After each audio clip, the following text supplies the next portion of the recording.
trends have been an ever-increasing demand for lawyers, to a point now where in the last 15 years of my experience, I've never seen such high demand. Feeding into that trend, unfortunately, is I've also never seen such a low supply of candidates. We're now in a fairly extreme situation whereby almost all of Australia's major law firms, major top-tier firms, mid-tier firms are all recruiting for the same thing simultaneously, and that is transactional lawyers, corporate lawyers, banking lawyers, real estate lawyers, front-end construction lawyers.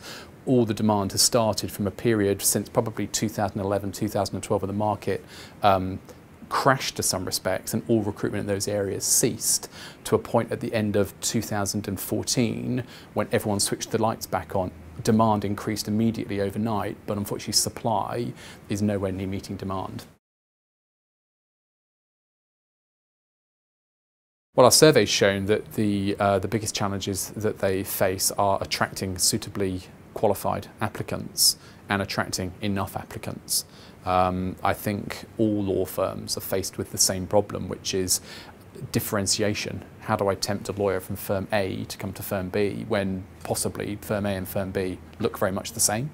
I think also as well one of the big challenges for the Australian market is the fact that the London markets, the US markets, the Asian markets are incredibly buoyant right now. As a rite of passage, most young lawyers want to spend some time in an overseas jurisdiction. They've been unable to do that for the last few years because those markets have been very quiet. Those markets have now thrown their doors open, and you almost get one window of opportunity to go and do your stint in London or do your stint in New York, and those markets are crying out for Australian lawyers, and a lot of Australian lawyers are leaving the country to go and undertake those opportunities all at the same time, which is creating a bit of a brain drain locally.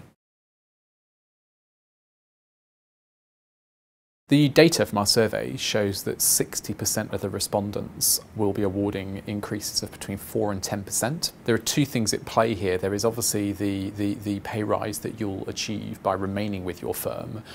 I think from my perspective, looking at the market, there's definitely a disparity between that and what you can achieve by changing job. We've seen candidates with valuable skill sets, rare candidates, moving from firm A to firm B, in some cases pick up 20%, 25%, even 30% increases on their current salary by moving firm.